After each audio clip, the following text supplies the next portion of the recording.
Hi friends, hello and welcome to another video by Fermove and Jerry. I'm joined once again by Jerry. Great to talk about um, challenging the Xinjiang United Nations Human Rights Report that came out about 13 days ago, 12, 13 days ago. Well, to be exact, 10 days ago, right? And today we have a very special guest, somebody that has made a very interesting has posed a few interesting questions. So we're going to go through those questions with our guests. But before we do that, Jerry, why don't you welcome our audiences today? Well, welcome to Fernando's latest show. And we've got for me, this is a really great event because I've never met Grey Fox. And I think a lot of people, for me, even when I saw him, I'm thinking, this guy thinks like me. He writes like me. I think a lot of people think he is me. He's not. He's not. And we're going to see that for a fact. I had the same thing with Jerry Good. A lot of people think that I'm Jerry Good, and I'm not. So I went online with Jerry and had the two Jerrys together. So Grey Fox and Jerry Gray, because my family name actually is Gray, spelled the same way as Grey Fox too. So yeah, I'm very happy to be here today. I've done my own article and video related to this topic. One thing I would like to say is, and you didn't, thank goodness, you didn't refer to it as Michelle Bachelet's report, because it's quite clearly not Michelle Bachelet's report. So that's really all I wanted to say about it to start with. Right. So, friends, we are going to be talking to Grey Fox, a Twitter account that both of us follow. So let's bring him into the show. Grey Fox, good morning. How are you? Good morning. Hi, Fernando. Well, Hi, Jerry. it's a great Hi, pleasure Grey Fox. to have you on the show. Very Why don't happy to you tell us a little bit about you and whatever you want to disclose to our audience? Sure. So I was born in Shanghai and I immigrated to Australia with my family, and I now have been living in Hong Kong for 10 years and counting. So happy Mid-Autumn to everyone out there. And I'll Yes. clarify that I am Han Chinese male. So according to the mainstream media, I want to dominate the world and all, the source of all evil. So watch out. or overcome the Communist Party of China, one or the other. Yeah, all of that, yeah. All right. Noting that today is Mid-Autumn Festival is also the day after the Queen of England passed. So also kind of like a message out there of condolences to the people of England. I know that Jerry, you also said that this was close to you. So special mention about today's video on that particular date. All right, Grey Fox. I want to ask both of you, gentlemen, a question. How do you feel when people call you or me or either of us a genocide denialist? How does that make you feel, Jerry? In order to be a genocide denialist, there needs to be a genocide that you're consciously aware of and able to actually say, I don't believe it, even though there's evidence to suggest that it's there. Having traveled through Xinjiang several times, I'm quite certain there's some problems there. I know that, but there's definitely no evidence anywhere of a genocide. People are welcoming there. People are friendly there. And any psychologist would tell you if a group of people are being oppressed in any way, they wouldn't welcome people like me, a complete stranger and a foreigner, and my wife, who is Han Chinese, together and help us in any way. They would just lock their doors and say, we're not having anything to do with this. And we've been to restaurants. We've actually been into private homes. We've had people helping us. We've sat down and eaten watermelon and honey melon and dates and all kinds of different things that people just give you because they are nice people. So in my case, when people call me a genocide denier, I say, well, where's your evidence there's a genocide?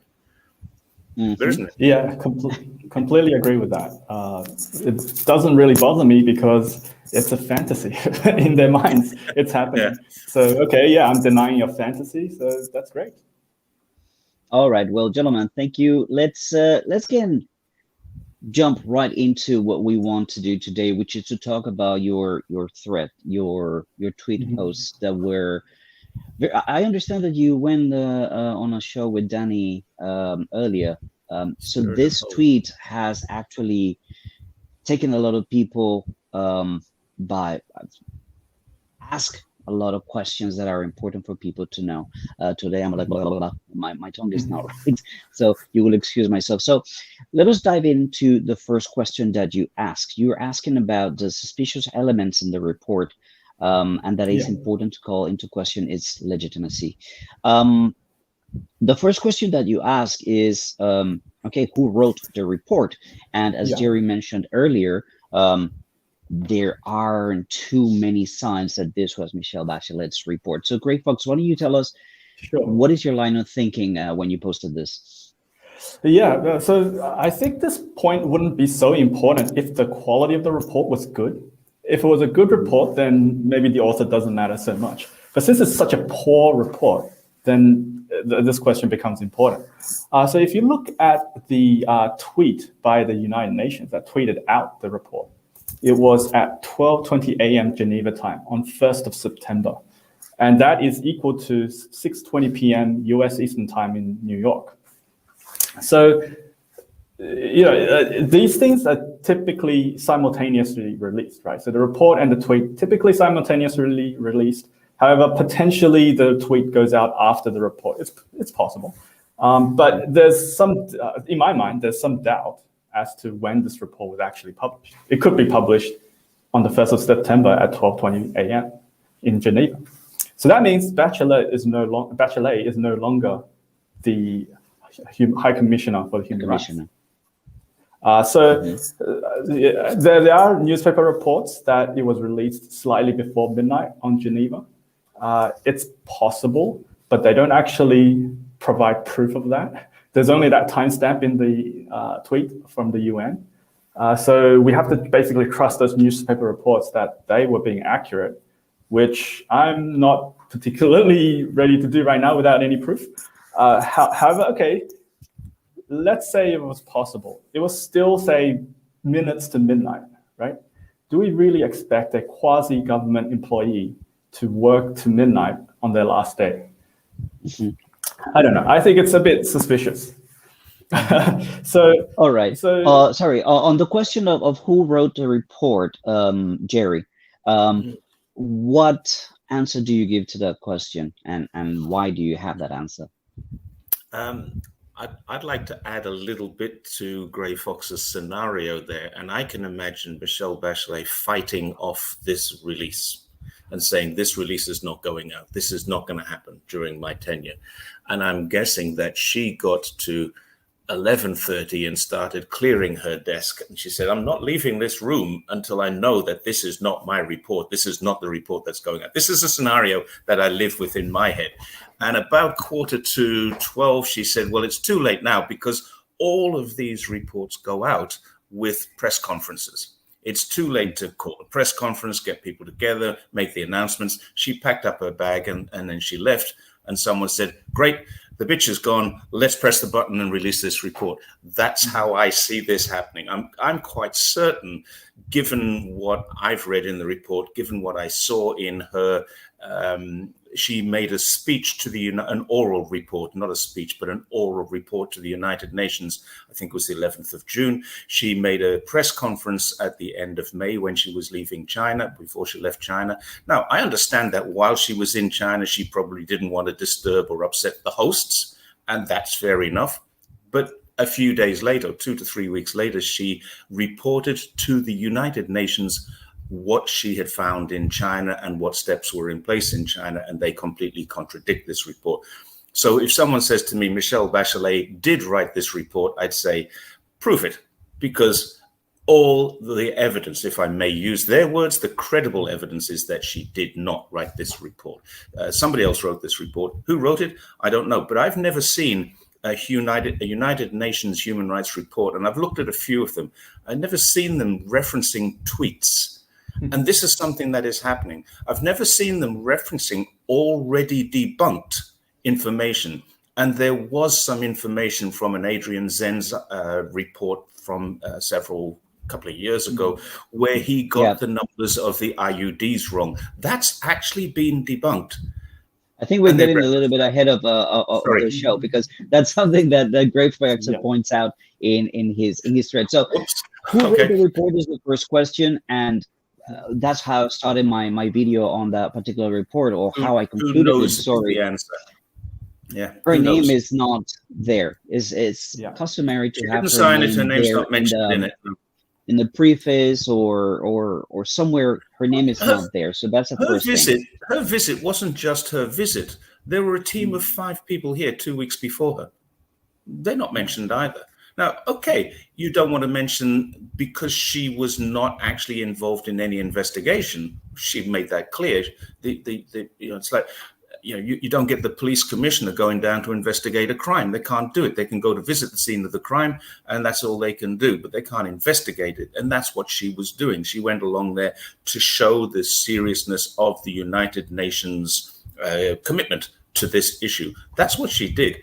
And the fact that her name doesn't get mentioned, nor does the team that went there 2 weeks before her, I'm getting ahead of myself again, but nothing to mention her. So yeah, sorry. All right, let's continue with Greg Fox. This is the next part of your thread, right? So Yeah. there's also no usual reference to High Commissioner Secretary General Bachelet at the start of the report. Yeah. And these are the photos that you're showing. Tell us, what do you know about this, and why is this unusual? Well, so if you look at the previous reports that were released by her office, one is the 2021 annual review in May 2022, and the other one is the Istanbul Protocol report released in June 2022. So this one is a Human Rights Council report. It also references the United Nations High Commissioner for Human Rights. It doesn't say the office of the High Commissioner of Human Rights. It says the actual High Commissioner of Human Rights. Mm-hmm. So then the next image is, if you go to the next Here's the next image. Mm-hmm. Yeah, so this is the annual report of 2021. It was released in May 2022. And you can see, as you know, there's a forward by the High Commissioner with her signature. And then if you go to the next image, this is the Istanbul Protocol report released in June 2022. And again, there's a forward by the High Commissioner with her signature. So then if you go to this Xinjiang report, the next image, there is no forward by the High Commissioner. There is no signature by the High Commissioner. It doesn't even reference the High Commissioner. It references the office of the High Commissioner. So it's the office. And as we just talked about, the office was closed by the time this report was released. So I think it's very reasonable to assume that she did not want to be named in this report and did not want to be associated with this report. Question to both of you. There is a lot of talk about China not wanting this report out, and these actions that we saw, the delay until the very last minute, kind of like go along this accusation that basically she was pandering to the Chinese government and accepting the request not to release, or to release as late as possible. How do we feel about that, Jerry? I don't think that there's any doubt whatsoever that China didn't want this report released. They've actually written an annex to it, which basically says this is a political report, which does not it doesn't include any new evidence, new investigations. So yeah, the Chinese government didn't want it released. It was sent to the Chinese government for fact checking, as all international reports probably are from the United Nations. I can't say that for certain because I've never worked in their office, but it would make sense. And she did say that she'd sent it she'd sent her report to China for fact checking. Now, I don't know whether that's very important. What China does in terms of fact checking is just say, yeah, that was the city, that was the place, but they probably don't change the content of the report. So I'm not sure if 2 different reports went to the government in China for fact checking. I don't know the situation there. Of course, no one does except the people who received it and the people who sent it. But there's no doubt in my mind, China didn't try and delay this. They tried to stop this, quite rightly. This is a work of propaganda. It's a political undermining report that is basically reinforcing a narrative that has been investigated and hasn't been proven, but is now reinforced again. So there's no doubt in my mind. And it wasn't just China. I think 100 countries signed. 100 countries, that's more than half of the United Nations, which probably makes up 3/4 of their population as well. So a lot of people are against this report. It's not just this. We've only got the international community that actually supports the report. So yeah, China did try to stop this report going out, and I don't think there's any doubt about that. Did they try and delay it right to the last minute? I don't think there's any doubt that they didn't do that. They tried to stop it, full stop. Great, folks. What's your thought on this? I mean, the Chinese government trying to stop the report and then it being released so late, probably after the term had ended. I completely agree with Jerry there. And actually, if you go to the next tweet that I had, I show a analysis or a translation of the Chinese response. And the Chinese response was aimed at the office of the Human Rights Commissioner, not at the commissioner herself, Bachelet. So I think even from there, you can sort of infer that the Chinese do not believe it's from it's from Bachelet herself. It's from someone working behind the scenes. Actually, go back up. It's just before number 2. Okay. Yeah, there. Yeah. Okay. So the Chinese response did not mention Bachelet. So if she signed off on the report, I'm pretty sure they would say something about her, but they do not. So I think they are pretty clear that it's not her report. What is very interesting to me is to see how this reply to the report that was written by the Chinese was way longer than the report itself.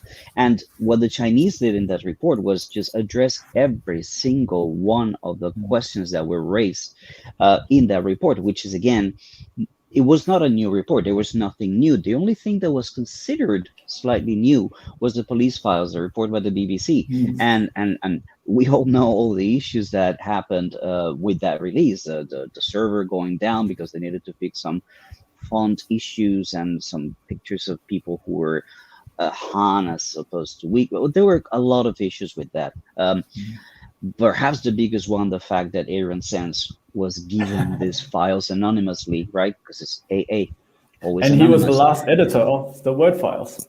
Exactly. And there was somebody from the Uyghur World Congress also doing some editing. So there were a lot of issues with this BBC police files report that didn't really add anything. I mean, you might want to add something, but when there's so many issues with this particular report, the BBC one, then it's really not adding anything. My point of view, my perspective is that Chinese read the report as it were an instance of them reviewing the report that was going to be released, and they felt like, look, number one, there's nothing new. Number two, all these things have been debunked. So all you're going to do releasing this report is add salt to a wound. There is no need to review this, to have it revived in the public sphere.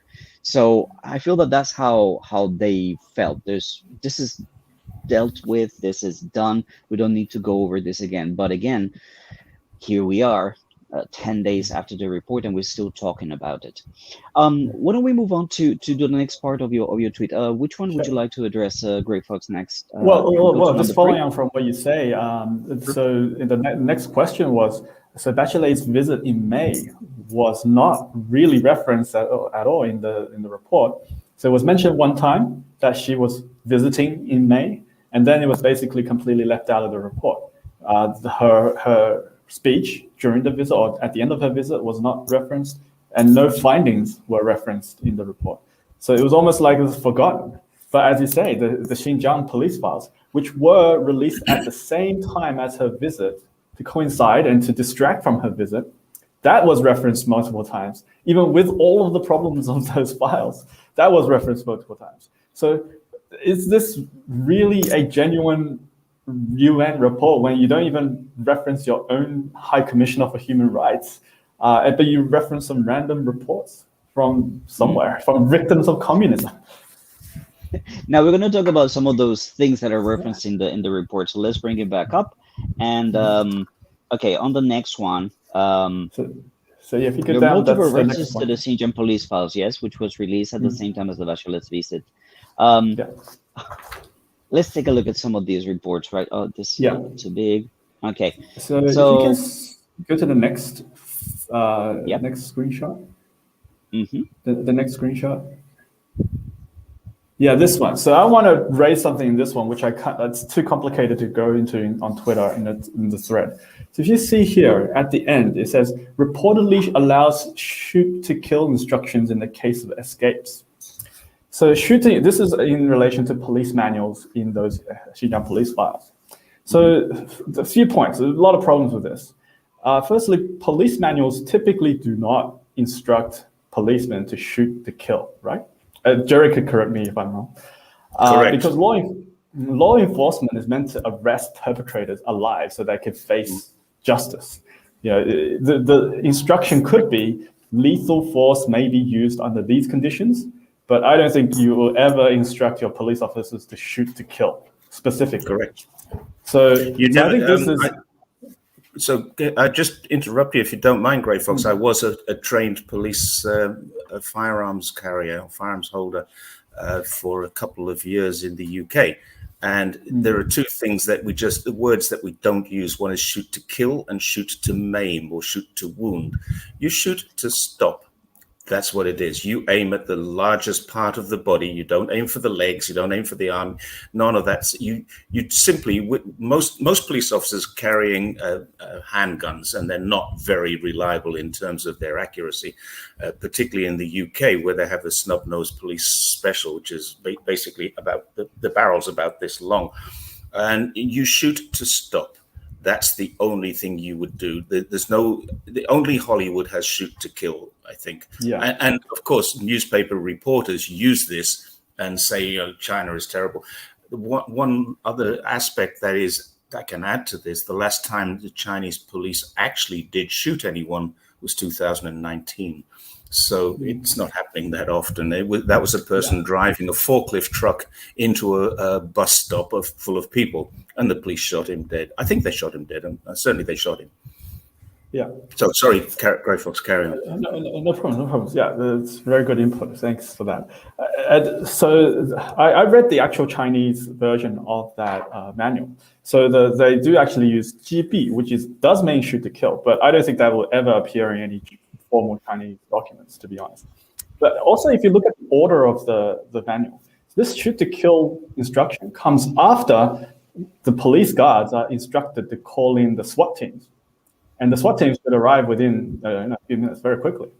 So why would you tell these police guards to shoot to kill when you have SWAT teams with machine guns, fully armored, trained?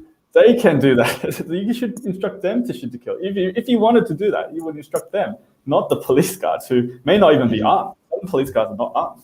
So that's just, again, makes this very unbelievable. And then finally, if the UN High Commissioner for Human Rights really did believe this is a genuine document, right? They say that. They think it's a genuine document. If that was true, then isn't this a massive, massive red flag that you should investigate? Because police officers are being told to kill people with no protocols. You just, okay, you don't like these people, they're causing some trouble, you should shoot and kill them.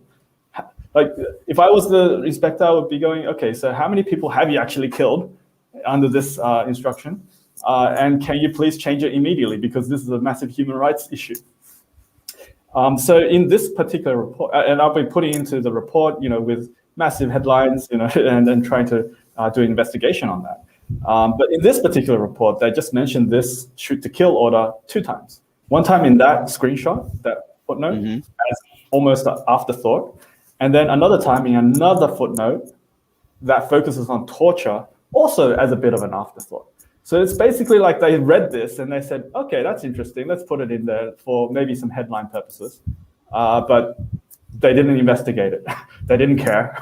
They're basically not doing their job. So it's just quite extraordinary how they can include that in that report on human rights. And not call for an immediate investigation on this shoot to kill measure. All right, let's move on to this one, because this one it really annoys me, because most of the media are using Adrian Sands and his research and his studies to push for all this anti-Xinjiang measures around the world and attacking China on its counterterrorism efforts in Xinjiang. One of them was this particular problem here with reproductive rights of all women. Why don't you take us through this particular post, Gray Fox? Sure. So this one is more about the contradiction in what they're saying. So previously, there have been concerns raised with the family planning laws of China and how it impacts women's reproductive rights, which, to be honest, I think is fair enough, right? The whole point of the law is to stop women from reproducing too many times. So, of course, there are concerns, and they're quite rightly so. But the concerns were for all women in China, right? The reproductive rights of all women in China. And we know that since the existence of these family planning laws in the 80s, the vast majority of applications have been on Han Chinese women, right? It's leniently applied or not applied at all on ethnic minorities. And now there's stricter enforcement in Xinjiang to bring it into line with the rest of the country. So how can this be used as an example of ethnic discrimination, which is what they're trying to say? The UN themselves have previously said this is an issue for all women in China. Now they're saying, okay, no, this is just an issue for ethnic minorities in China. No, it's not. It applies equally to everyone. Mm-hmm. All right. Jerry, what's your take on this particular aspect? And then we go into the numbers, because the numbers, as you were talking, they're just ridiculous. And a lot of academicians have also talked about those numbers and how they discredit Adrian Sands as a researcher. But Jerry, what's your take on this particular aspect of the... Very similar. I'm living in Guangdong. I come from a family where my wife's family were punished for having an extra child.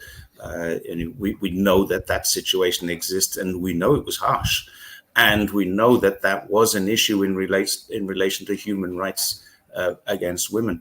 One of the things that didn't get a mention anywhere in this was that women's rights, gender rights, specifically gender rights, and also marginalized people, the LGBTI rights, have been legislated for inside of China. And that was mentioned by Michelle Bachelet. So in other words, what they're talking about here, as Gray Fox says, there are some concerns. There are concerns that the human rights abuses against women, forced sterilizations. My sister-in-law was threatened with one when she was going to have another baby, and it didn't happen. But this was as the policy was changing. So there is issues there. There's no question about it.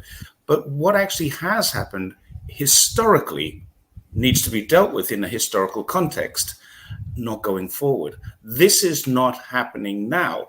These restrictions have all been lifted. Now, people are saying, I mean, I've seen images of these people. They're in their 50s and they're saying, I was sterilized.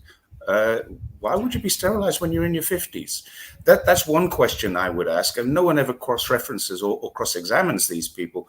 And secondly, if you've already got 5, 6, 7 children, did you ask to be sterilized? Did you want to be sterilized? What's the situation with these IUDs that are going in? So let's first of all treat it in its historical context. It was a problem. It's not such a big problem now. Let's treat the future, as Michelle Bachelet did say, gender and minorities and not minorities, marginalized people are being better treated in China as a result of new legislation. Where is that mentioned anywhere in the report? Michelle Bachelet did talk about it in her, not in her oral report, but in her press conference. And she praised China for it.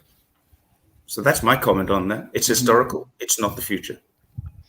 I wanted to comment also on the mistake that Adrian Sands made. And if you guys can confirm the numbers, you probably remember them. If I'm not mistaken, he confused 80% by 8 per mil, if I'm not mistaken. Yeah, and that would have meant, yeah, Gray Fox, please elaborate. Yeah, so I actually double-checked his calculations. So what he did was he took the insertions, he minused off the removals, he got a number, and then he added those numbers together and he divided one by the other to get 80% of net IUDs is in Xinjiang. But whereas the real number that he should really be using is 8.7% of the IUD insertions were in Xinjiang, and that would be a more reasonable number to use. And the reason why this 80% is unreasonable is because it's a bad number. It doesn't give you any information. When you read it, you think, oh, 80% out of 100. But actually, if you look at the mathematics of it, that 80% can be 80% out of 1,000,000%. It could be any number. So it really has no value at all. It just so happened to be 80% so that it sort of seemed like it's reasonable. But if you then redo the calculation again the next few years, which I have done so he used 2018 figures, I looked for 2019 and 2020. The number that you get is minus 39% and minus 51%. With the same calculation. So what does that mean? Does that mean they're removing a lot of IUDs now and then they're just forcing you to have babies? It has no meaning. Contradicts itself. Yeah. There's also a massive poverty alleviation program going on there. And we know, we know for a fact that people in poverty have more children. This goes back historically. My grandfather was one of 11, and I'm one of 5. So my kids, I've got 2 grandchildren. The generations are getting smaller all the time, and the world population is shrinking. This is an inevitability. Now, what would happen back in the day in Xinjiang? The women's rights were very much abused, because they were part of a minority group of people who have this male gender patriarchal society. And so the father would want to have several children. That was happening. Now they're going through a stage where there's no longer the poverty. There's very few people there's still a lot of poor people, don't get me wrong. There's a lot of poor people in Xinjiang, but there's not people living in abject poverty as used to and having more children because the wife didn't work. She worked on the family farm or whatever, and she just popped out children so that they had a future ahead of them. And as many children didn't die as possible. It's all different now. They're living in a modern society. They have options now they didn't have before. They have healthcare now that they didn't have before. And I wouldn't be surprised if we went and asked them, and I don't think anybody has, if we went and asked the people in Xinjiang, did you ask for this IUD? Yeah, of course I wanted it. I've already had 3 kids. I don't want any more. That's the way they'd be looking at it, in my opinion. Now, of course, that needs to be tested. You can't just say my opinion's right, but that does need to be tested. It's a fact where you have less poverty, you will always have less children. Historically, that's a proven fact, I'm sure. Okay. And that is something that is taking place in Xinjiang.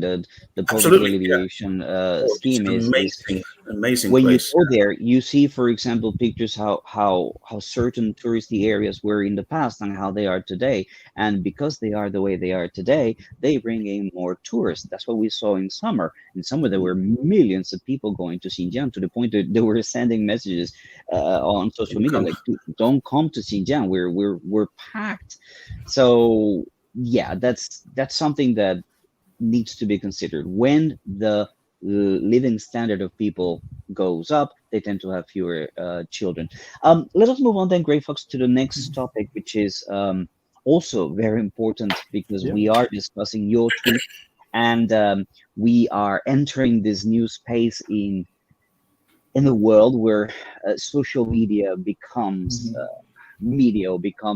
a platform for people to make policies or make accusations and things like that. So on your fourth idea, you were talking about the footnotes in this report that actually includes tweets by Nathan Russo.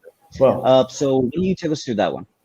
Sure. If you click on the picture, I can show you what I'm going to say. And it's actually much worse than just tweets. It's much, much worse.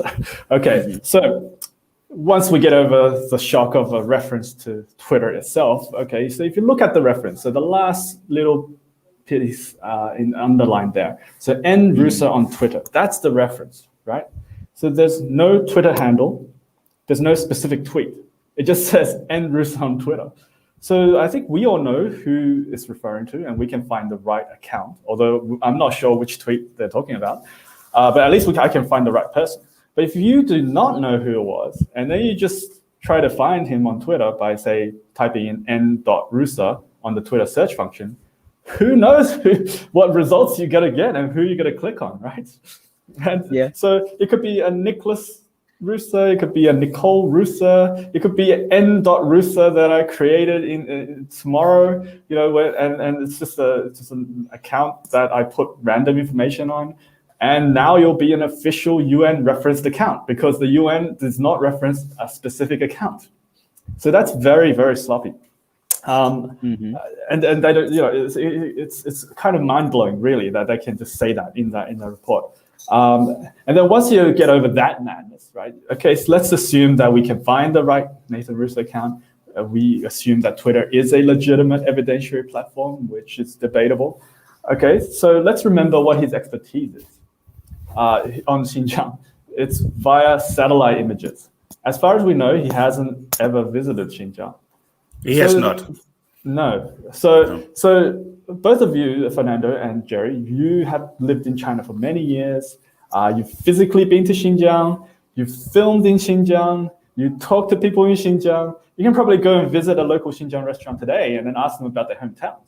So you have a lot more credible information about Xinjiang than Nathan does. So why are your tweets not referenced in the UN report? Why is his reference? Good question. But you're not referenced. It's Can't argue with that.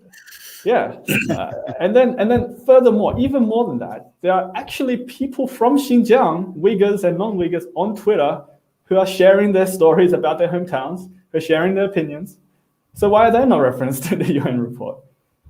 And then, as opposed to what happens to Nathan Russo, who gets promoted by different entities around the world via Twitter. Well, we just saw that this morning, or it was yesterday, a Twitter account from a girl who used to share her farming life in Xinjiang. I don't know if it was her own, but just promoting products of Xinjiang, like honeydew melons, and look at these grapes, and look at suspended. For what reason? For what reason would that account? Because I tell you, the only thing that account did was share things that were related to farming in Xinjiang. Suspended. Jerry, what's your take on Nathan Russo? I used to think Nathan Russo was a smart young man who was misled, and I've had conversations with him, private conversations through DMs and through emails. He and I have exchanged several emails. He's now an extremely rude individual. He doesn't like me at all because I keep questioning and correcting him. I'm not going to dispute that there are prisons, and some of those prisons have been expanded inside of Xinjiang. The Xinjiang region had a huge terrorist issue. Yes, there are prisons. Yes, there are vocational voluntary training education centers, which everybody else calls VTECs. They use the C as camp. And this is all because of rhetoric. The word camp is a lot different to the word training center, training camp. Let's see how that reacts in people's brains. Nathan Russo has identified 680, I think, sites, or 380 sites. And a lady called Alison Killing has taken his report, written an article about it, and won a Pulitzer Prize. I was actually tapped on the shoulder the other day in a private party I was at just the other day by an American friend of mine. And he said, "Hey, Jerry, I've just got to tell you this. You're on the wrong side of history." I said, what are you talking about? He said, "All this stuff you say about Xinjiang, you're wrong. You're gonna fall over. You got to pull back on it." And I said, "Why do you say that?" I'm not saying his name. Why do you say that name? And he said, "You realize that this has won a Pulitzer Prize. It must have some legs." I said, "Are you fucking kidding me? It's won a Pulitzer Prize because this is what they want it to be." Now, I don't know I know for a fact Nathan Russo has never been to China. I know that for a fact because he's told me. He's afraid he can't come to China now. He'll never come. Adrian Zenz has been to China, but only for a 10-day tour more than 20 years ago. Now, these people have never been here, and they're writing about these sites that they can see. This is the most important factor. I have around the corner from me a primary school, and that primary school has a huge tall fence and a gatehouse on the front. The gatehouse is permanently locked. The kids go in through a scanner. They have a card that allows them in. This keeps them safe. No child in a school in China has been killed by a crazy nutcase in many, many years. It did happen. We know about the knife attacks. Yes, it did happen. What did China do? It actually acted to make schools safe. And they are safe. Those kids, the moment they walk through that door, are as safe as they are going to be for the rest of their lives. That's what this has done. It doesn't lock people in. It keeps bad people out. And that's what Nathan Russo has no idea about. Alison Killings, who is some kind of architectural prison expert, and so was I. I designed prisons. I've designed access control, closed circuit television, and I've designed both the physical and the electronic security for prisons in Australia. Now, I do know what a prison looks like. These are not prisons. I also know what a factory looks like, what a school looks like inside of China. And that's what they're looking at. Schools, colleges, factories, and saying, there's a detention camp because it's got a gatehouse, it's got big fences, it's got a dormitory, it's got a cafeteria or a canteen, and it's got people wearing uniforms. Wow. That's China. That's what they do. One of the things that impresses me the most about their ignorance of China is when they show these pictures of blue roofs. If you've been to China for 5 minutes, you know that blue roofs are just aluminum, tin. That doesn't provide any security at all if you were to build a prison with that kind of roof. But they don't know it. Part of my house is a blue roof. Chicken farms and all. That's what they use in China for just roofing solutions, but they're cheap. They're not the strongest. On the windows. Exactly. So I want to reference somebody because Nathan Russo comes with a name attached to him, which is ASPI. But there are other people out there that are doing something similar. If you remember Nathan Russo, he was arguing that a WeChat pay code was a way for the government to get information about people in Xinjiang, just the stupidest thing ever. But we're seeing on Twitter, and I am daily contesting this individual. This has nothing to do with report, so it's going to be a short minute. Abdueli, this language expert or language teacher that is in exile, and he keeps posting images of just nothing on Twitter, saying the most horrible stories without zero evidence. And Twitter security, which is hired ASPI as the security advisor, cybersecurity advisor, does nothing. This is a person posting information that has zero evidence and zero proof, but people digest this information and get their ideas from somebody like this Abdueli person. So if I were to take a picture of somebody and come up with a very crazy story about, I don't know, Joe Biden accosts this person or attack, I would probably be in Twitter prison. But this person gets to do this without consequence because it's along the lines of what they want to say, and because, well, ASPI is the one providing cybersecurity to Twitter these days. Gentlemen, let's move on with Gray Fox's tweets, right? Your thread. Yep. The next point was it? This is the Xinjiang Victims Database. Again, a lot of problems being pointed out about that database on Twitter and other platforms. I think this one is particularly funny because this victim, in quotation marks, is referred to a VETC by her mother. So if I was the UN, shouldn't I just go and ask the mother, why did you do that? The mother obviously thought it was beneficial for her daughter. So, if you were going to do due diligence on these kind of databases and the quality of your evidence, then you really should go and check out why that happened and get the full story. But that's not what the UN did. A lot of people, when I talk about the situation in Xinjiang, is I also say, well, look, there was a terrorist situation, and terrorists don't work in isolation. They have aiders and abettors. So people who don't necessarily are performing the acts or coordinating everything, but they promote or they try to enroll new people. So they have a function with this within these organizations. They don't have to be the most terrible people, but they are fundamentally and ideologically aligned with what these terrorists and separatists want to do. So those people haven't committed heinous crimes, but when they're caught and when they look at their phone and say, oh, so this is the kind of communication that you're having with all these people. Okay, so we want to help you. We want to help you to become a better person for society. So that's what these training centers were for. Now, let's talk a little bit about other victims. What other victims have you heard of? Again, I refer this Abduli, who says that he was sent to prison for teaching Uyghur language when you can go to Xinjiang and listen to Uyghur radio and watch Uyghur TV and listen to people talking Uyghur language every single place, let alone the fact that there's Uyghur in the Chinese banknotes, etc., etc., etc. So there are people out there lying about their experience and what happened to them.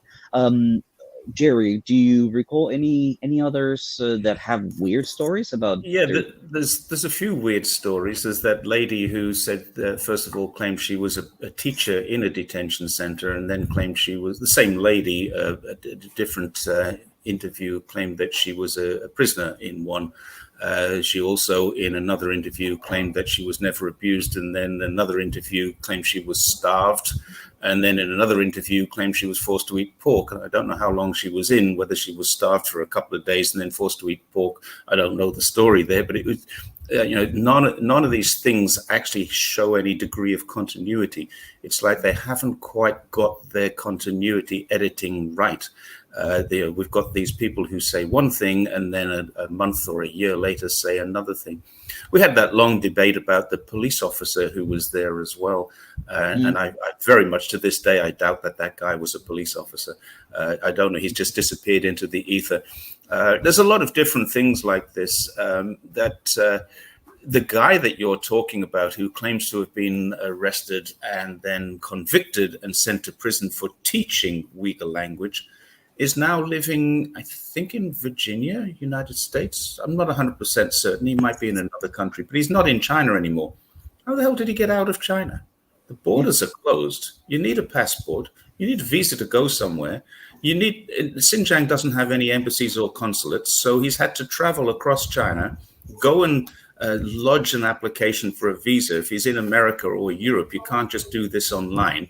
You have to go and pick it up. You've got to go and get your own passport as well. You have to apply for a passport. These things just don't add up. They really don't add up. No one's ever cross-examined this guy. They just take him at his, no, they don't take him at his word. They use his word. I'm not sure if the people who report him believe him or just want his story because it's a good story that fits. And then they're probably, as they're interviewing, say, can you tell us any more? Can you tell us any more? And he's thinking, now, what do they want to hear? Oh, I'll tell them this. And so it goes. But I mean, the guy, if he went to prison... for teaching Uyghur language. China, for teaching the language, but China's supposedly an authoritarian, totalitarian state. If they sent him to prison for something that is a very, not even a minor offense, not even an offense, it's a human rights abuse if they send him to prison for that. So if they send him to prison for a human rights abuse, why would they then give him a passport to go and tell the world about it? That's a good question, I think. Yep. All right, let us address now this next person, which actually it's crazy that they're still citing this person, Adrian Sense. So, Grey Fox, this next part of your tweet addresses him. Yeah. Could you tell us about it? Yeah, well, his background, I think we pretty much know his background. He's a Christian fundamentalist. He thinks he's been put on the planet to destroy communist China. So I don't know if you want to be referring to someone like that. His research methodologies are faulty. His results are illogical, basically. He doesn't know how to translate Chinese properly. There's really nothing about him that is reliable in terms of information on China, to be honest. So it's very suspicious that he's relied on in a UN report like this. And similarly, like for example, this victims of communism referral, like the name suggests a very heavy ideological bias already. So why is a United Nations report relying on information from such an organization? It's surely biased. It's just unimaginable that a UN report can rely on such faulty sources.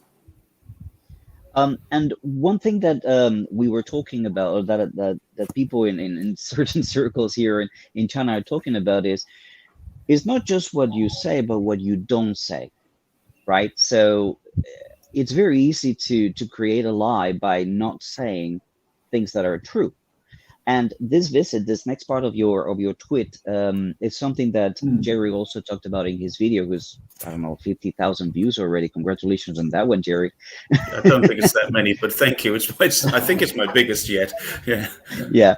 I'm still a new guy on YouTube. So go subscribe to his channel if you're watching on my channel, and follow Grey Fox on Twitter. Basically, so many Muslim leaders have visited Xinjiang, have supported the efforts that the government has made in the region.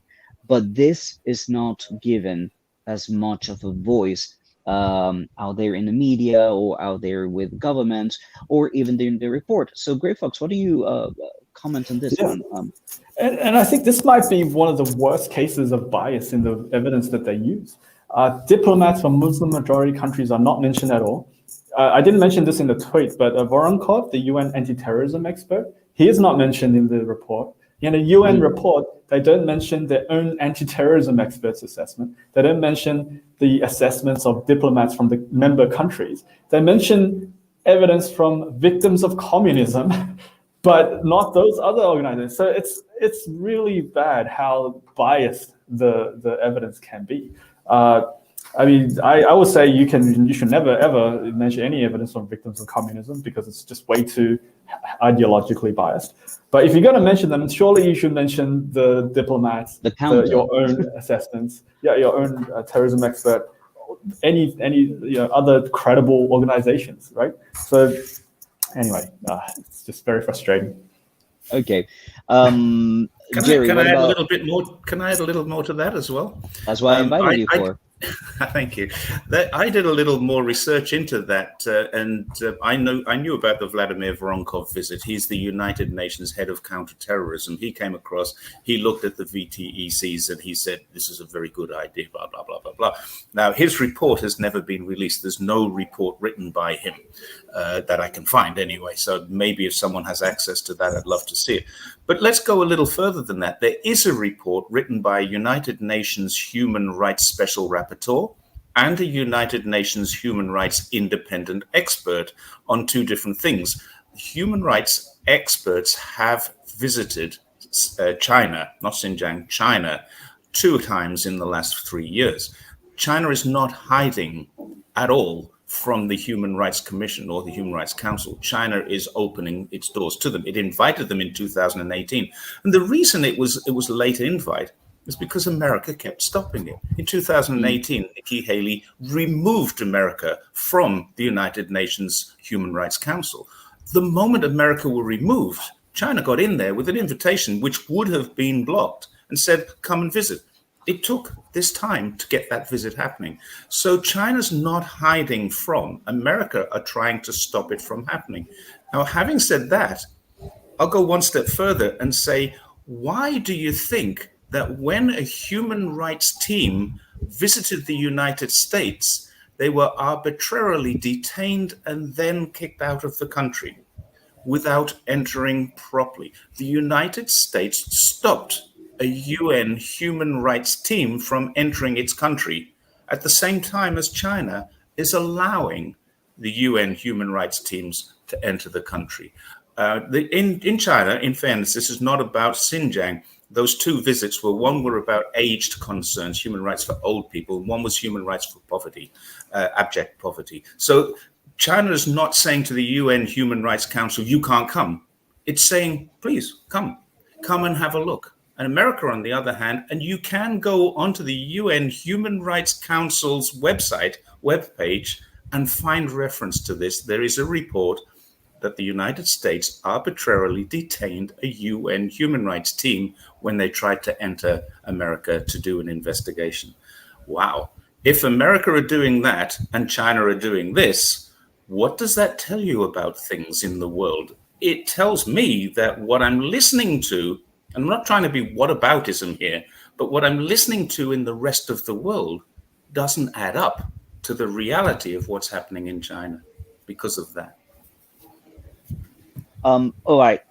Let's move on to the next part, and this is extremely, extremely upsetting in terms of professionalism. A report from the United Nations. Great folks, you talked about the unofficial translations.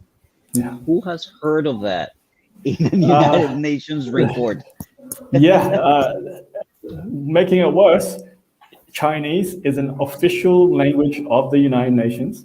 English is an official language of the United Nations. There will be no shortage of translators to translate from English to Chinese or Chinese to English.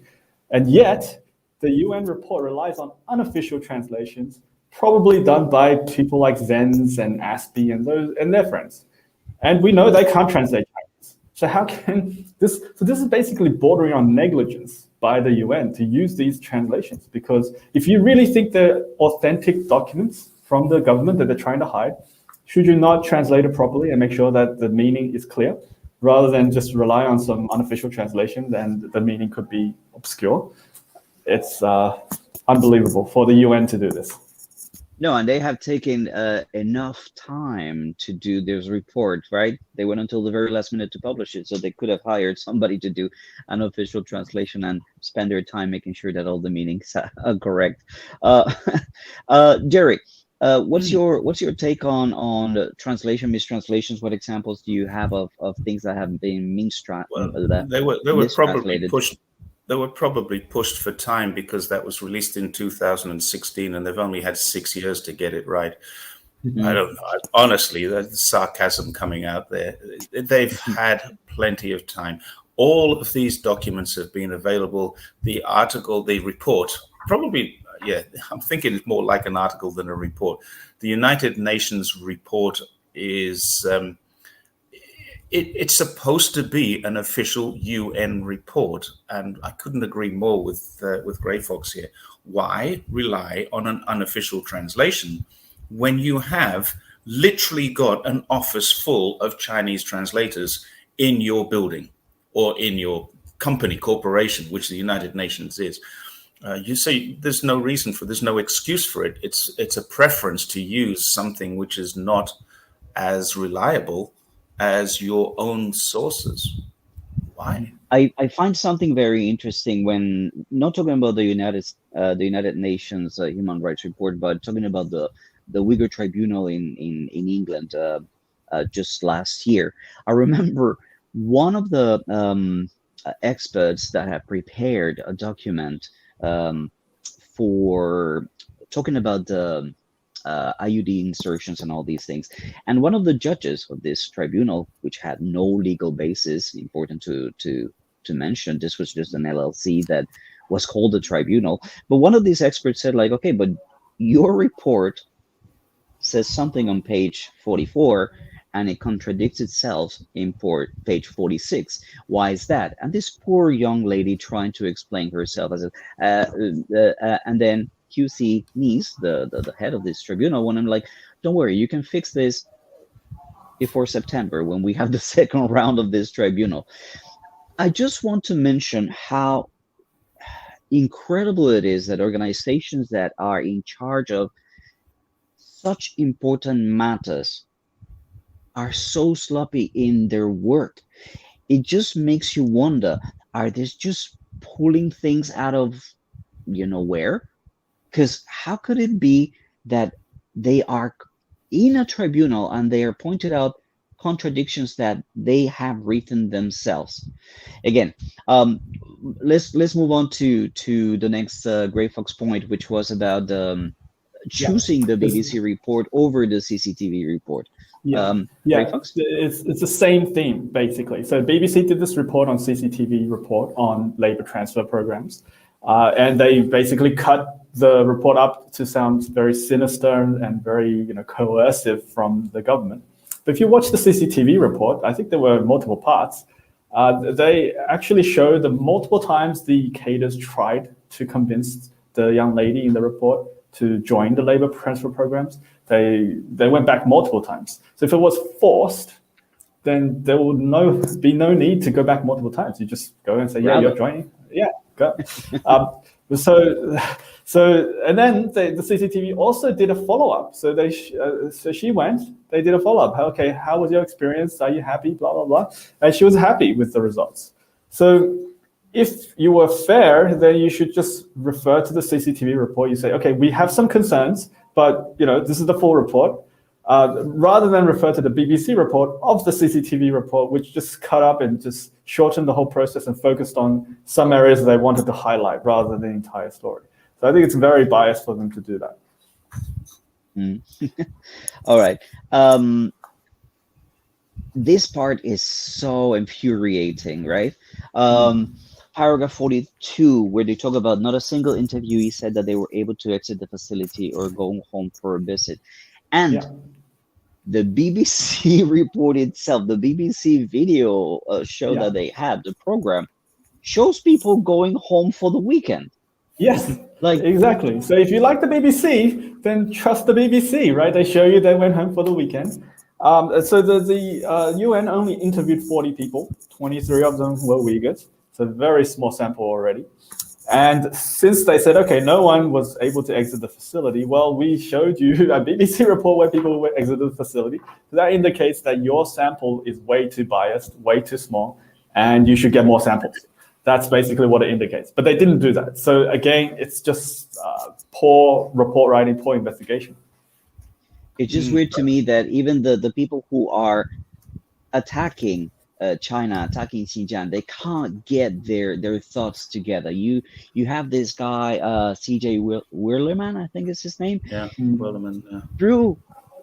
Through the years, he's gone from 1 million, 2 million, 3 million, 6 million. I think the last time he was at 9 million. Don't quote me on that, but it's ridiculous. It just doesn't make any sense. So if you were to take his 6 million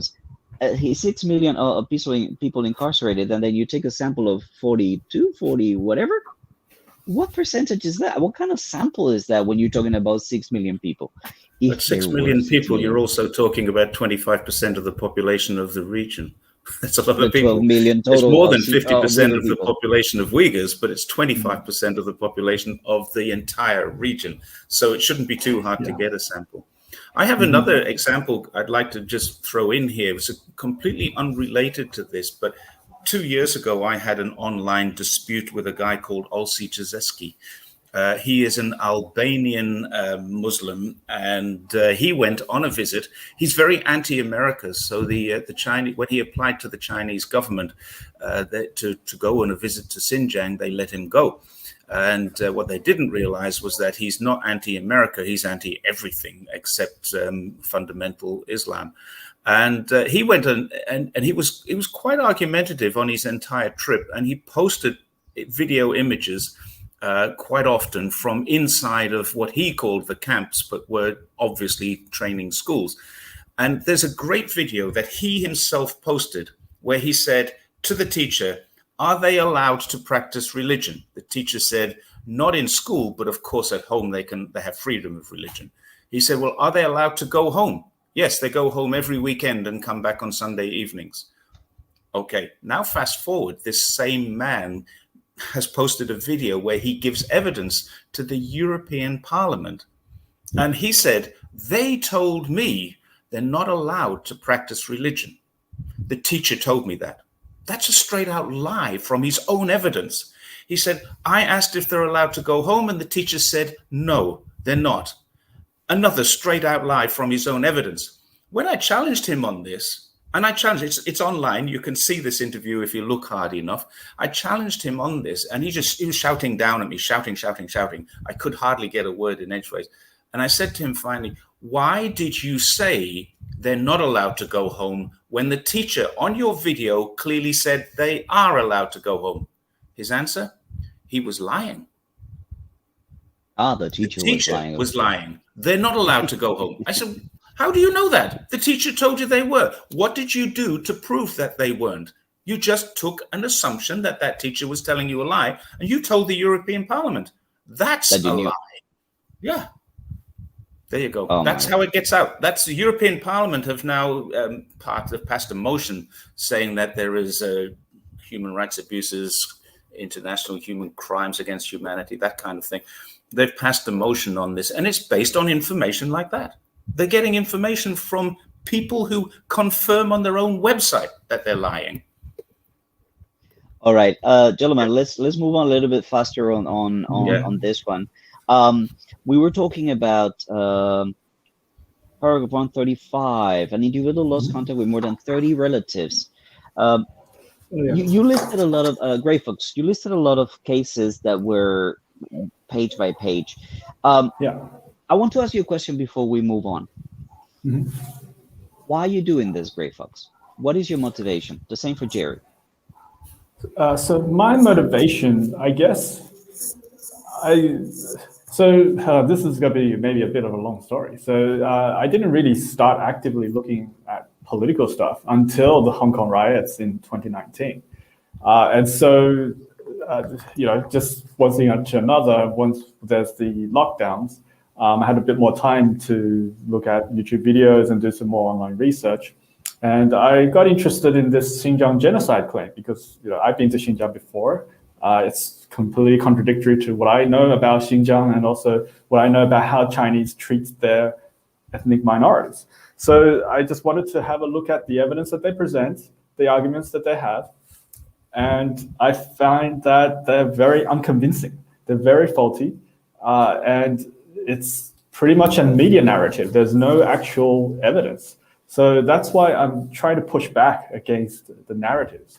And even now, the UN has a report which is just full of these narratives. So I think it's important to point that out and to make people aware that they're not really relying on accurate information, reliable information. This is pretty much just people saying stuff. Sure, you can say stuff, but you need to have evidence to back that up if you want to make any proper decisions. Jerry? Similar thing. I don't think anyone comes into this with a view to saying, I want to be political about this. I never did. I came onto Twitter purely to show my bike riding across China, show how China is a lovely place. I had not a political bone in my body at the time. And you and I have spoken about the bike rides, but what that led to, because I cycled into and right the way across Xinjiang, straight across the middle of Xinjiang, effectively, from the border of Xinjiang to the border of Kazakhstan. And that's 1,800 kilometers or something like that. It's quite a long way once you enter the border of Xinjiang. And what I saw there is completely contradictory to the mainstream media. But I wasn't taking pictures at the time of those kinds of things. I wasn't really that concerned about it.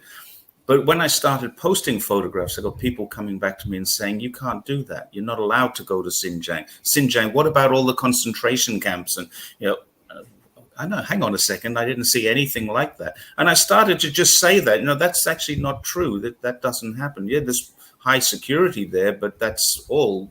I didn't see any camps. What are you talking about, camps? I mean, I knew that there's stories about these camps, but I never thought that I would physically be involved in refuting them or actively involved in refuting them. Not at that time. Had I realized, if I go to Xinjiang now, I'll be going with a very different mentality and different cameras.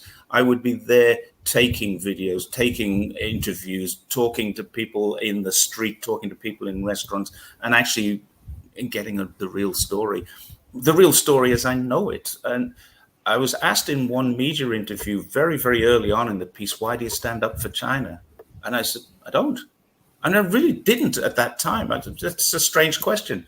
I just wanted to correct the truth, correct the mistruths. And that's all I was doing. Suddenly I'm standing up for China. Now that I think about it, what I do is I stand up for China. And I do very much so. I agree with that now. I didn't agree with it at the time. But the reason I stand up for China is because for the most part, they're getting things right. They're doing things right. Every single measurement metric in lifestyle, in economy, in finance, in education, in health. It's all getting better. Yes, it started from a poor position 40 years ago, but it's all getting better. Every metric you can measure, the way of life in China is better than it used to be. So yeah, now I do stand up for China, because I've just put out an article which shows the rot in American society. And the article, I've never been to America, and people say you shouldn't comment on it if you haven't been there. Well, then stop telling me I'm wrong when you haven't been to China, if that's your view. So that's how I feel about that. It's a bit of a finger in your eye to American people who tell me that I'm wrong without ever having left Wisconsin or wherever they live. So yeah, the American system is rotten to the core. The Chinese system has been through some periods of rottenness, no doubt about it.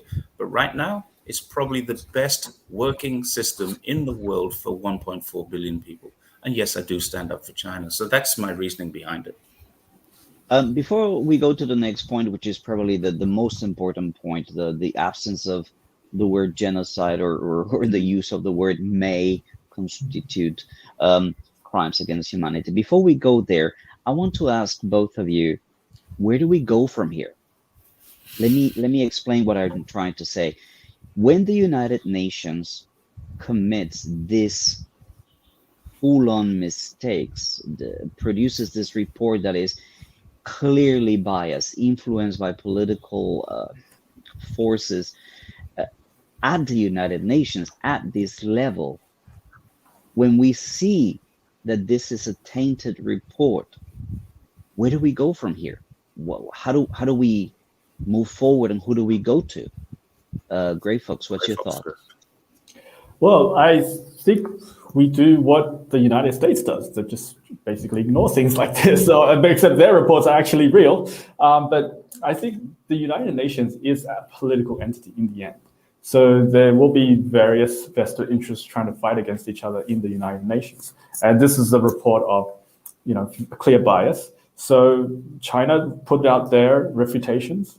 And I would say, at least there's a voting system, right? So if anyone wants to do anything in the United Nations, they have to go to a vote. And I'm pretty sure China will win handily in those kind of situations.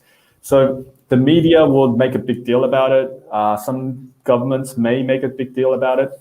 But I think in the end, you pretty much just let it be. It's on the record now, and move on and just continue to achieve the results that China are achieving, and grow your own country.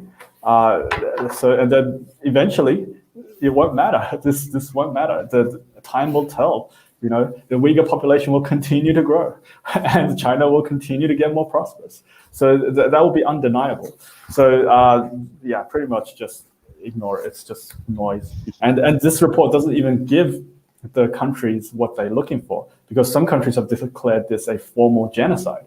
The Uyghur Tribunal, the clown show there, they've announced that it's a genocide.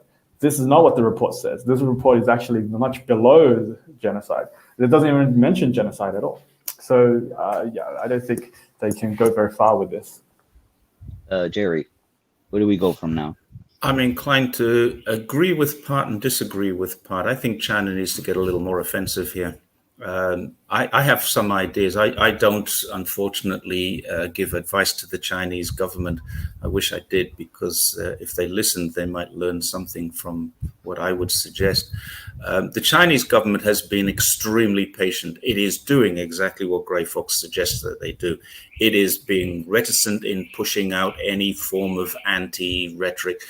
I wrote an article about this, and I asked Global Times if they were interested, and they said, no, we're not touching this. So Global Times, the most vocal of all the Chinese media, I think, in terms of its propaganda, are not getting into this discussion. They're leaving it for the Ministry of Foreign Affairs to refute. And that's fair enough. So I just put my article into a video form and put it out on YouTube. And that's the one that we're talking about. In fact, there's been two of them, two videos that I've done, and they've both been very good. Combined, I think they're close to 50,000 views, which for a guy with only 3,000 followers, subscribers, is pretty darn good, I think. I have a couple of ideas and suggestions, and I think they should fill up a ship with containers full of everything that the United States needs, and then stop in Cuba and drop off a couple of containers. the American government have a law that says any ship that stops in Cuba cannot stop in America for the next 6 months.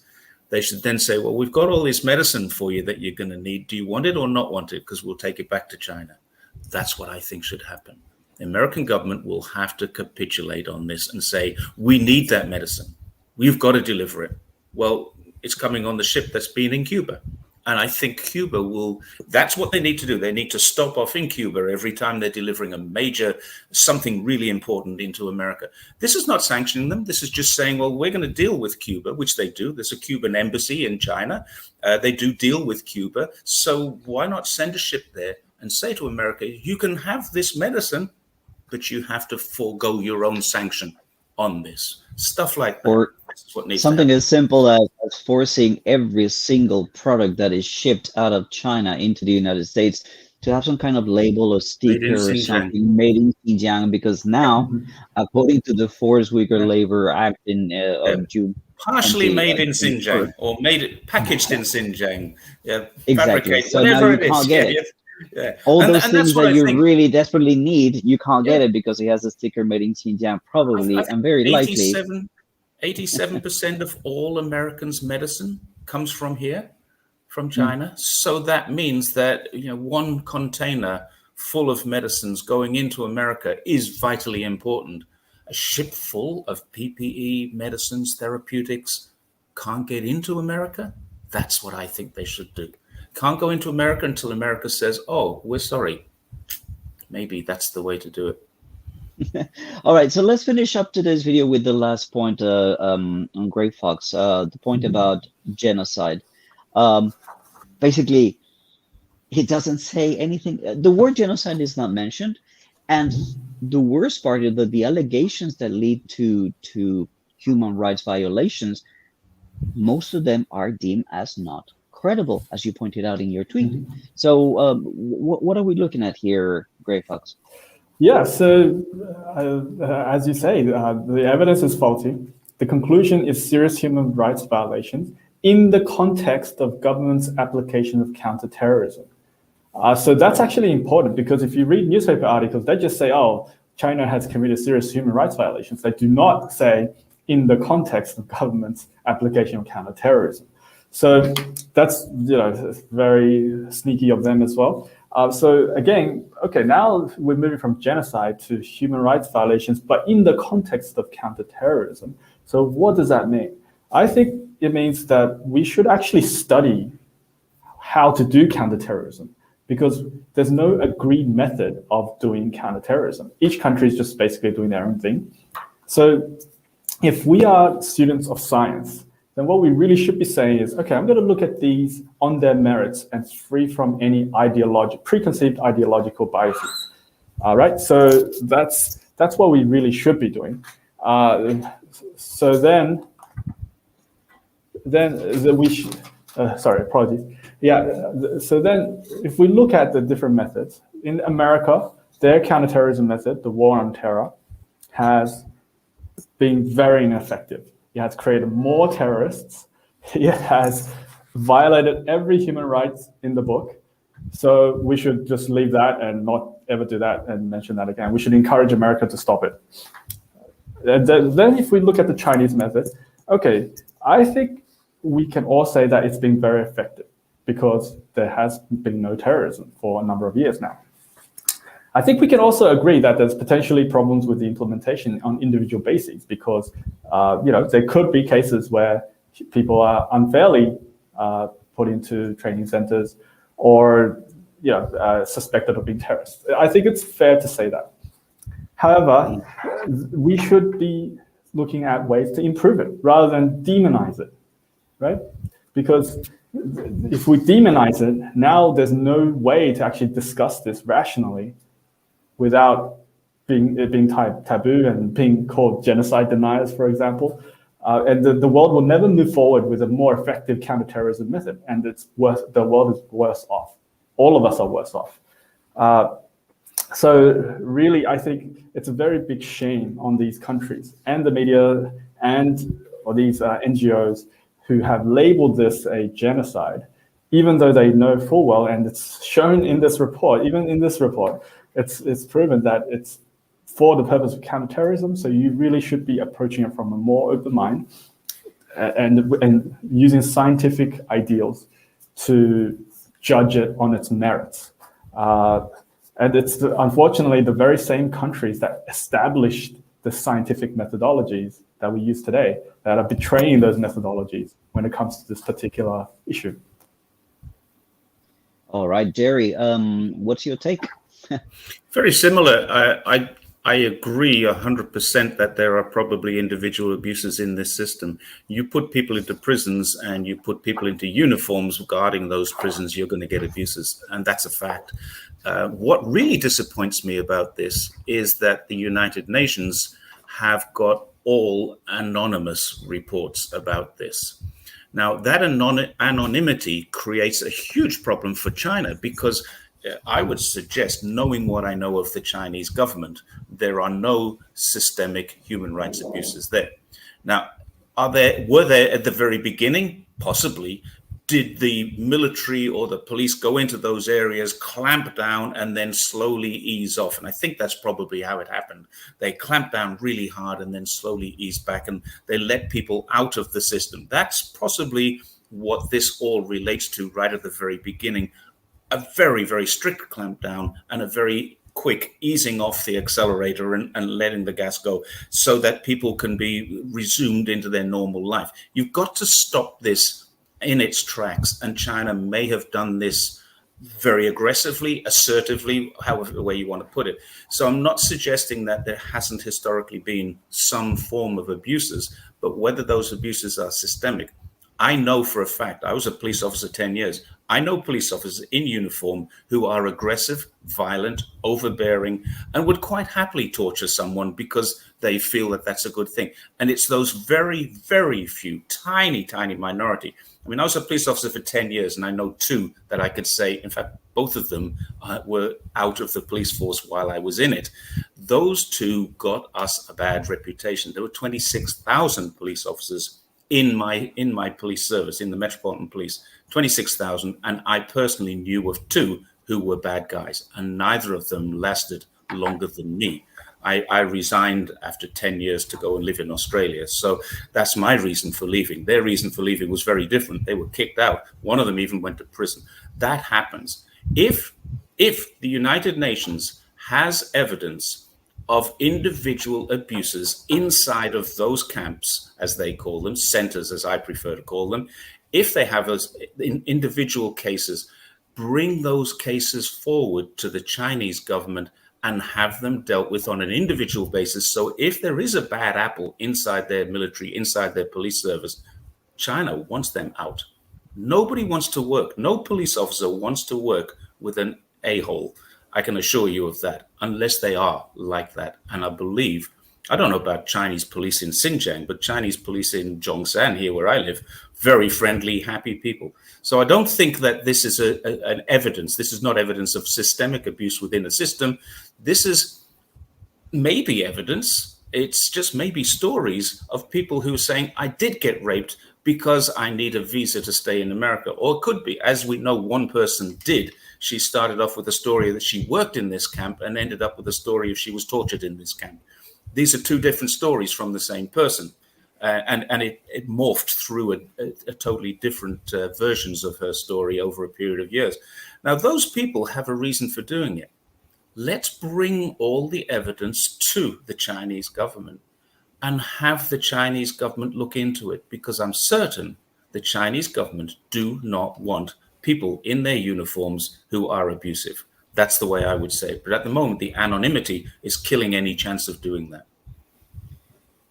Well, I want to kind of put my last thought out and Right. look at Greg Fox's tweet right here, where he says that based on current available information, it is not possible to draw a wider conclusion as to the extent to which there may have been broader patterns of SGBV and BETC. I mean, the language that is in this report, the language that is through every single report that we've come across and that we have examined individually or as a group, me and Jerry, or on Twitter, it's always language of uncertainty. is always language that leads you to, we don't know. We don't know. But let's conclude in a way that is going to be unfair to China.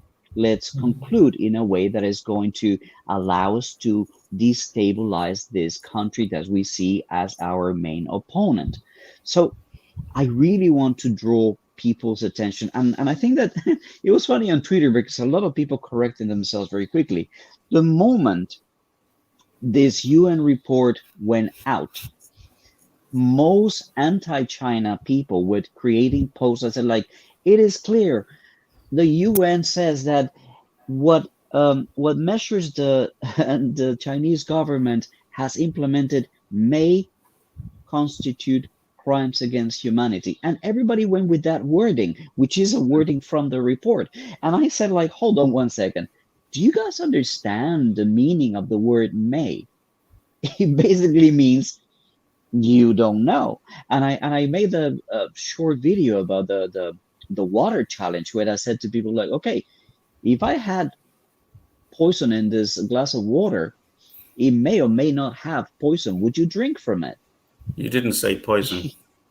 Well, yeah, I made 2 videos, and then people say, and then of course you wouldn't, because you don't know, you have no idea, and that's the point. When you have something worded like this, it leads you to the inability to take action because you do not know, and that's the sad thing.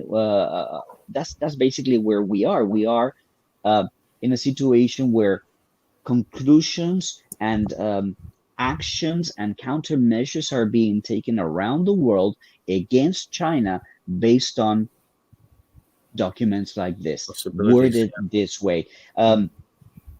We've talked about the Adrian Sen's report on labor. His conclusion is it is impossible to know where does forced labor or coerced labor starts or doesn't. So any single report that you see, either from mainstream media, from researchers, or from ASPI, they all talk about things that could be, might be, are likely, possibly, but there is zero certainty. There's not a single thing that can be ascertained as we know this to be true. All right, gentlemen, we said we wanted to do a short one. Look, Gray Fox and Jerry, I want to thank you very much. You make me wiser every time that I read your tweets and every time that I see your videos and I talk to you guys. So thank you very much for sharing your wisdom and your knowledge and the work that you do in trying to educate us and let people know the truth behind these reports. So Great Folks, once again, thank you very much. Any last words? No, just everybody should keep an open mind and look at the reports, not just the headlines. Great. And Jerry? I did see one headline that says Human Rights Report confirms, and there is one sentence in the Human Rights Report that actually says China has. There is one sentence. But then if you read carefully down there, you'll see that it's very, very interestingly worded. It shows that there are people who may have misinterpreted or overinterpreted their instructions. So those people have. That's what it was, and it wasn't. There's no evidence whatsoever. I agree with Gray Fox. Keep an open mind. Read the report. Read the other report, the 121-page report, which I'll be honest, I haven't seen yet. I keep hearing about this 121-page report that is attached to the report, but I haven't seen it yet. And I have it. I'll send it to you. Thank you. But I'm not going to read it because, as you know, we're going to be busy over the next couple of days. Oh, yeah. Yeah, we're both traveling to Beijing, right? Yes, sir. I'll see you there. But, all right, guys. Thank you so much for watching this video. Good. No, thank you everybody for watching this video. Great to meet you. Thank you. Likewise, Derek. That's it. Until we see you again, take it easy and bye for now. Bye.